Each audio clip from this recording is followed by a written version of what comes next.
अपने नाना अक्रूर जी का हाथ पकड़ करके ठाकुर जी रथ ऊपर सिंहासन पर ले गए, कंस का मुकुट उनके सिर पर धारण करा दिया और मथुरा के राजा अक्रूर जी बने, श्री उग्रसेन बने। भगवान कारागृह में गए, बंदी हैं माता पिता। 11 वर्ष 56 दिन बाद पहली बार देवकी मैया ने अपने लाला को देखा, हृदय से लगा लिया और बस पकड़ते ही कहा, अब मुंह को छोड़ के ना जाएगा ना। ठाकुर जी कह रहे हैं कैसी विडंबना है, एक माँ को छोड़ के आया हूं और एक माँ को वचन देना है कि अब छोड़ के नहीं जाऊंगा। ठाकुर जी ने वचन दिया, मैया अब नहीं जाऊंगा, अब तेरे पास ही रहूंगा। देवकी मैया को कारागृह से मुक्त करके मथुरा को सब व्यवस्थित कर दिया। 5-6 दिन बाद ठाकुर जी ने अब जिज्ञासा प्रकट की और वसुदेव जी से कहा, अब मैं सूक्ष्म में पूरी कथा विस्तार तक विश्राम तक ले चलूं, ध्यान से सुनिएगा। और कथा के अंतिम श्लोक 3 बार गाए बिना कोई भी नहीं जाएगा यहां से। सब लोग कथा पूरी सुन करके जाएंगे। समय तो हो गया पर आज विलंब से हुआ तो आधा घंटा और। तो ठाकुर जी ने प्रवेश जिज्ञासा प्रकट की और श्री वसुदेव जी से कहा, पिताजी मेरी एक इच्छा है। बोले क्या? मैं लगभग 11.5 वर्ष की आयु मेरी हो गई, अभी तक मैं गुरुकुल नहीं गया पढ़ने, अब आप कृपा करके मुझे उत्तम शिक्षा के लिए गुरुकुल भेजिए। तब सांदीपनि उपाध्याय जी के यहाँ पर भगवान पढ़ने के लिए अवंतिका उज्जैन आए और वहां आकर के सांदीपनि उपाध्याय जी से ठाकुर जी ने अध्ययन किया। वहीं ठाकुर जी को अपने परम सखा श्री सुदामा जी मिले। अब यहाँ एक बहुत सुंदर कथा है कि सुदामा जी ठाकुर जी के सखा कैसे बने, किसी ने नहीं सुनी होगी, ध्यान से सुनना। सुदामा जी ये तो जानते थे कि ये परमात्मा है और ये बात लगभग पूरी दुनिया जानती थी उस समय कि ये भगवान है, परंतु सबको संशय रहता था, पता नहीं इसमें कितनी सत्यता है। सुदामा जी ने जब ठाकुर जी को देखा तो भक्त तो बचपन से ही थे, सुदामा जी को लगा कि ये परमात्मा ही है। परंतु ठाकुर जी की स्थिति क्या थी, दिन में पढ़ते और रात भर बस बैठे बैठे रोते रहते। यशोदा मैया की याद आ रही है, मधुमंगल श्रीदामा की याद आ रही है, नंद बाबा की याद आ रही है, मुकु वृंदावन की याद आ रही है, यमुना जी की याद आ रही, गोपियों की श्री किशोरी जी की याद आ रही है ठाकुर जी को। और जैसे ही कोई समीप जाता तुरंत ठाकुर जी आंसू पहुंच के जोर से खिलखिल करके हंसते, जैसे मानो कष्ट है ही नहीं। सुदामा जी ने इस भाव को परख लिया। सुदामा जी धीरे धीरे ठाकुर जी को खोल रहे हैं। सुदामा जी बोले, अच्छा लाला, जब वन में जाते हैं दोनों विद्यार्थी पुष्पादि तोड़ने, तो सुदामा जी कहते हैं, लाला मधुमंगल कैसे कपड़ा पहने? मधुमंगल को नाम सुनते ही ठाकुर जी, तू जाने मधुमंगल है? बोले ना, मैं ना जानू, पर मैंने सुनो तेरो सखा मधुमंगल ऐसी ऊंची धोती पहने और ऐसे कपड़ा पहने और ऐसे बुरो सो ढांटो बांध ले सिर पे, बुरो ही है बिल्कुल, और ऐसे बाकी कलम रे, मुंह पे गोबर सो लगो रे, और ऐसे अचक अचक के चले, ऐसो बोले। सुदामा जी पूरा समझ लेते हैं और फिर रात में मधुमंगल जैसा श्रृंगार करते हैं और ठाकुर जी के पास आकर के खड़े होते हैं। ठाकुर जी, मधुमंगल, अरे मेरो मधुमंगल आ गयो, दौड़ करके हृदय से लगाते हैं। थोड़ी देर बाद पता चलती है तो सुदामा है। अरे सुदामा, तेने तो मधुमंगल को दर्शन करा दियो। अगले दिन श्रीदामा बन के आ जाते हैं, किसी दिन कोई भिंडला सखी गोपी बन के आ जाते हैं, कभी यशोदा मैया की तरह गोद में ठाकुर जी को लिटा करके यशोदा की तरह जो लोरी यशोदा मैया सुनाती, जैसे हाथ से सहलाती, माखन मिश्री रसोई से चुरा करके लाते यशोदा जी की तरह ठाकुर जी को। व्रजवासियों का जितना विरह था उस सब विरह की पूर्ति अगर किसी ने की तो वो सुदामा जी ने की है, इसलिए ठाकुर जी ने उनको अपना सखा बना लिया। ठाकुर जी बोले, मेरे ऐसे काल में मेरो ध्यान और मोसो प्रेम प्रदान करवे वारो सुदामा, मैं तुझको वचन दूं कभी हृदय से तेरो त्याग नहीं करूंगा। जितने वर्ष ठाकुर जी सांदीपनि गुरुकुल में रहे उतने वर्ष ठाकुर जी सुदामा के संग ही रहते। वो माँ भी बन गया है, पिता भी बन गया है, सखा भी बन गया है, भाई भी बन गया है, गोपी भी बन गया। अरे कहां तक कहें, कभी कभी श्री जी भी बन के आ जाता है। ठाकुर जी के संग रास विहार करते हैं सुदामा जी, इसलिए सुदामा जी अति प्रिय हैं ठाकुर जी को। कुछ वर्षों बाद जब वापस मथुरा गए, सुदामा जी अपना पोरबंदर चले गए। यहां ठाकुर जी ने उद्धव जी को वृंदावन भेजा। उद्धव जी महाराज से कहा, उद्धव वृंदावन जाओ। वृंदावन जाकर के ब्रजवासियों की सुध लेकर के आओ और थोड़ा उनको ज्ञान देकर के आओ। वो लोग मुझे याद करके बहुत ज्यादा रोते हैं, इतना रोया ना करें।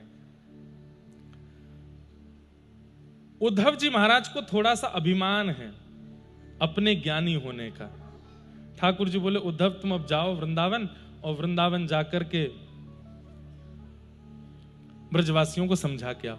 उद्धव जी बोले 1-2 घंटे में आ जाऊंगा वापस, अपनी लच्छेदार वाणी से ऐसा ज्ञान दे के आऊंगा। वो लोग समझते हैं आप उनके ग्वारिया लाला हो, उनके गोद के लाला हो, वो भी जानते नहीं आप पर ब्रह्म परमात्मा। मैं बता के आऊंगा उनको। ठाकुर जी बोले 2 घंटा में आ जाओगे? बोले हाँ आ जाऊंगा। ठाकुर जी ने अपना मोर पिच मुकुट पे लगा दिया, काली कमली उड़ा दी।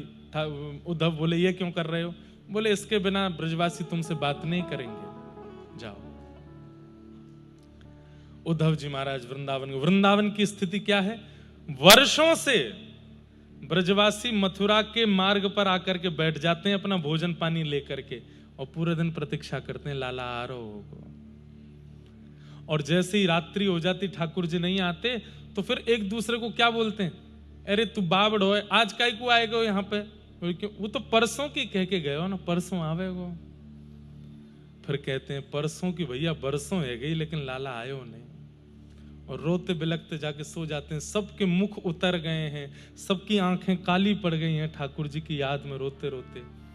आज जैसे ही ध्वजा दिखी है, स्वर्ण का रथ आता दिखा है, मानो जैसे ब्रजवासियों के प्राण आ गए हों। एक दूसरे को पकड़ करके हाथ, अरे नेक मुंह को चींटी काट के बता, मैं सच में रथ देख रहा हूं का मथुरा से आते भयो? बोले हाँ हाँ ये रथ ही है। अरे दौड़ करके कोई यशोदा को खबर दे के आओ, लाला आ गए हो, कन्हैया आ गए हो। 2-4 ब्रजवासी दौड़ करके गए, पूरे वृंदावन में हल्ला मचा दियो, कृष्ण आ गए हो, गोपाल आ गए हो, हमारो मधुसूदन आ गए हो। हजारों लाखों की तादाद में ब्रजवासी खड़े हैं सामने मार्ग में, और रथ में आरूढ़ होकर के उद्धव जी आ रहे हैं। ब्रजवासियों को नहीं पता, रो रहे हैं ब्रजवासी। 2-4 ब्रजवासी तो दूर खड़े हैं, बोले हम नहीं मिलेंगे याते, परसों की कह के गए हो, बरसों बाद आ रहे हो, या तो कह दियो हमने याते संबंध तोड़ दियो। दूसरे ब्रजवासी बोले तू तोड़ ले, हम तो ना तोड़ रहे, हम तो जाएंगे मिलेंगे, हमारा लाला आयो इतने दिना में। तो उन लोगों को जाते देख उसके मन में आती है संबंध बाद में तोड़ लूंगा, एक बार हृदय से लगा लूंगा, एक बार लाला आयो वाकू अपने अंक में तो भर लूं। सब दौड़े, रथ घेर लिया। उद्धव ने अंदर से पूछा ये रथ रोका क्यों? बोले आप बाहर आकर के देखिए। ब्रजवासी एक पलक झपकाए बिना देख रहे हैं, रथ का द्वार खुलेगा, कोई अंदर से बाहर आएगा। जैसे ही बाहर आए तो पहले मोर पिच्छ दिखा और फिर काली कमली दिखी, तो ब्रजवासी तो मान गए कि कृष्ण हैं। लेकिन जब मुखमंडल देखा तो गौर वर्ण और नेत्रों में वैसी चपलता, और वो कमल नेत्र जो ठाकुर जी के हैं। वर्षों हो गए, सबको लगी बड़ो है गो लाला, लेकिन बोले ये कृष्ण तो नहीं है। अरे भैया तू कौन है? वृष्णि नाम प्रवरो मंत्री कृष्णस्य दैत सखा शिष्यो बृहस्पतिर साक्षात उद्धवो बुद्धि सत्तमा। मैं वृष्णियों का महामंत्री हूं, कृष्ण का दैत्य सखा हूं, बुद्धि में बहुत प्रवर हूं, मेरा नाम उद्धव है।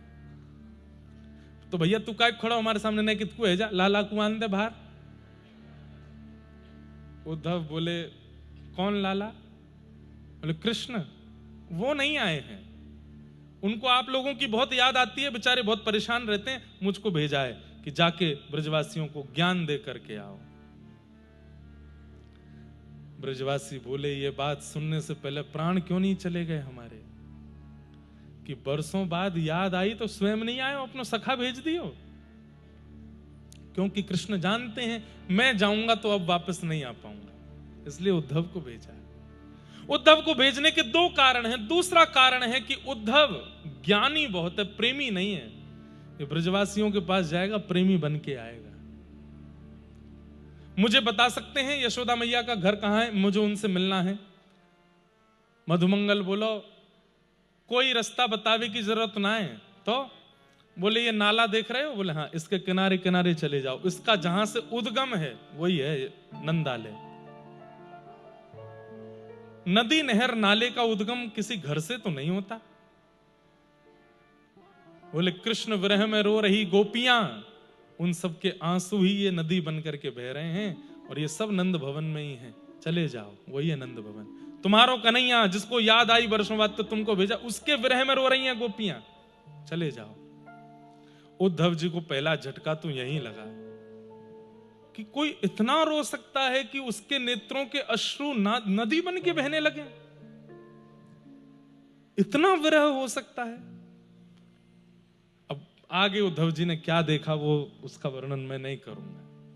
सब दर्शन किया, गोपियों के पास गए, किशोरी जी का दर्शन करके और उनसे जो प्रेम की चर्चा सुनी है, मधुपक तब बंधो मास्पृशंघ्रिम सपत्न्या कुच विलुलित माला कुंकुमश्मश्रुभिर्ना बहतु मधुपतिस्तन्मानिनी नाम प्रसादम यदु सदसि विडम्ब्यम यस्य दूतस्त्वमिद्रिक। भ्रमर गीत सुनाया। कितनी देर की कह के गए थे उद्धव जी, कितनी देर में आ जाऊंगा? 6 महीने निकल गए, और 6 महीने से ना कुछ खाया है, ना कुछ पिया है, ना नहाए हैं। बस एक आसन में किशोरी जी को और सब गोपियों को देख रहे हैं, और बस नेत्रों से अश्रु गिरते जा रहे हैं। उद्धव जी भूल गए कौन वृष्णियों का मंत्री, कौन बृहस्पति का शिष्य, कौन उद्धव। मैं तो इन ब्रज की एक गोपी में से एक गोपी हूं जो कृष्ण को ढूंढ रही है।